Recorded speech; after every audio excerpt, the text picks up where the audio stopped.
No, you're not crazy. You let the fire die before going to sleep. I just revived it. Wanted to see your face while we talked. Up, up, up, up. No moving now.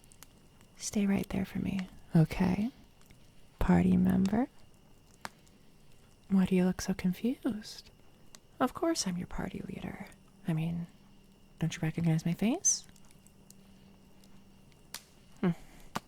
Seems I'm not fooling you.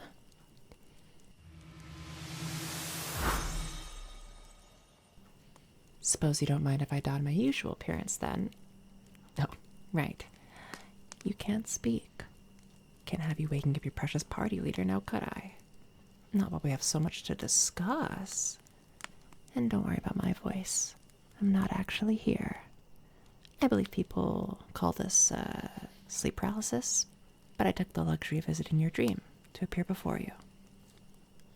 I suppose introductions are in order. My name is Linizio, but as you surmised, I'm not the one you know. I'm from another timeline. She might have mentioned me before, actually. I think she has a habit of calling me Elin or something else equally stupid. Call me villain, if you must. After all, I've gotten in the habit of calling her hero, so I think it only seems fitting. I'm only here to see what she's been up to as of late.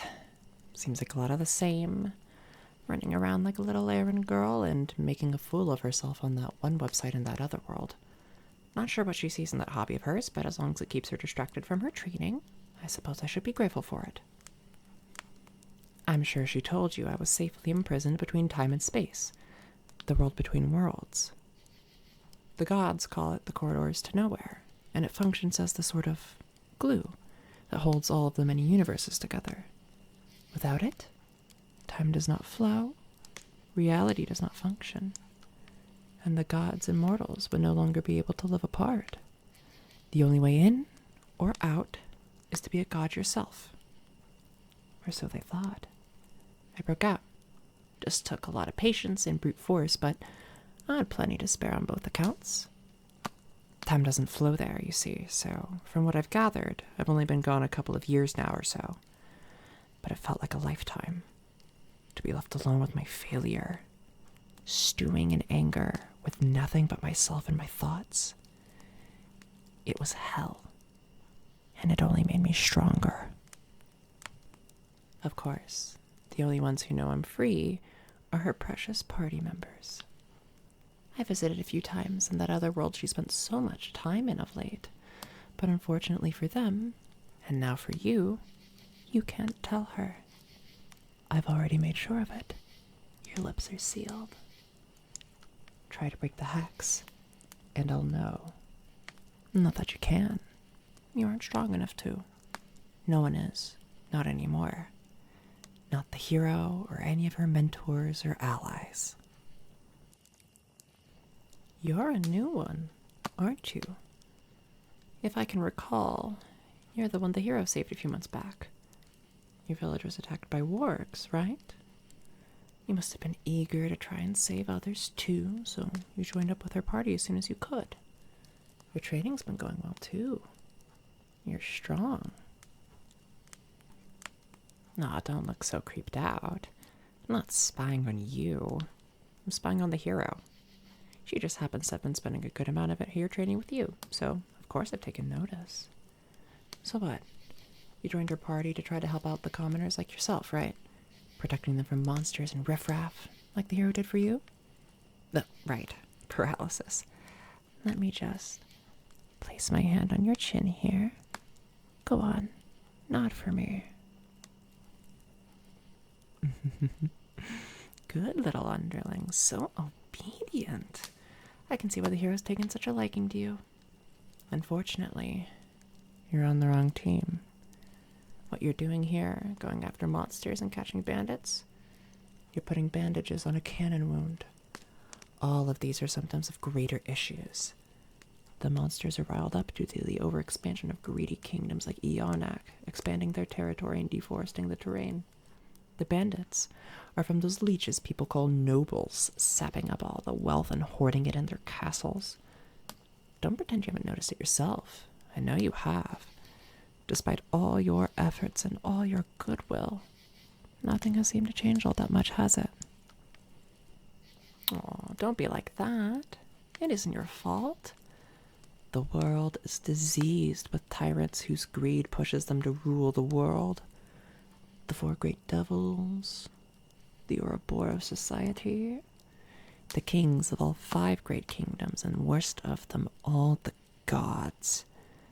They're senile, blinded by meaningless grudges, and egos so swollen they can't see past their own noses, much less rule a kingdom. But I'm different. I'm stronger, I'm smarter, and I'm not motivated by greed. I will be the one to rule over all because I'm the only one who can. It's not because I want to. It's because this world needs someone to take the reins, someone who understands the grief and pain caused by the long-standing regimes of stupid men and stupider deities.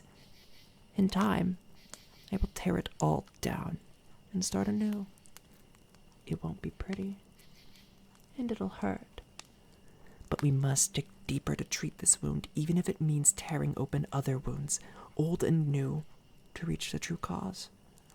I'm willing to take that sacrifice and to carry this banner. I'm the only one who is. It won't be much longer now. I'm almost finally ready to take my place at the top of the universe. Once I finally crush your precious party leader, the gods are all that stand before me and my rightful throne. Not Tarai and the other minor gods of this pitiful world, the outer gods. The overseers, they're sometimes called. Sometimes they're called the force of the universe, the all-knowing. They've never even interacted with the mortal plane before. They don't like sullying their hands with such mundanity.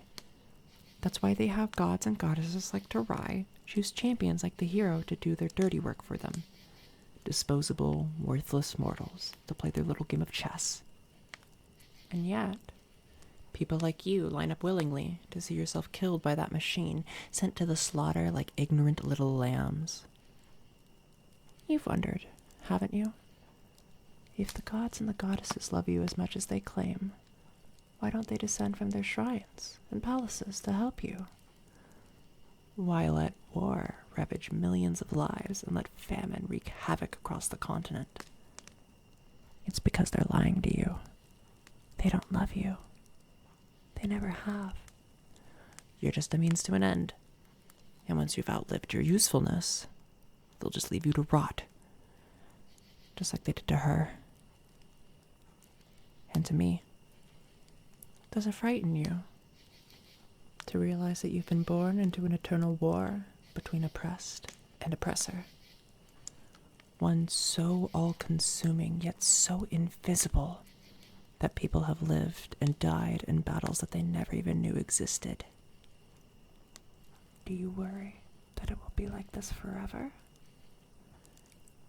Does it scare you to die a meaningless death? You should be scared. You should worry. It should frighten you to feel hopeless. Embrace your fear, your anger, your sorrow. Let it push you over the edge. Let it drive you to fight your own fate and to crush your enemies. Break the cycle. But it's not your time.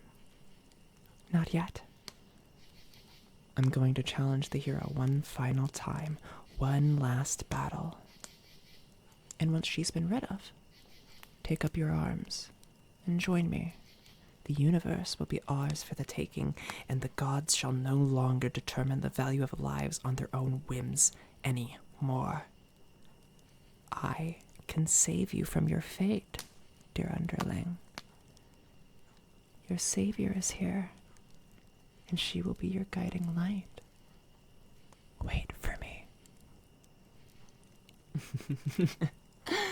Well, this has been fun.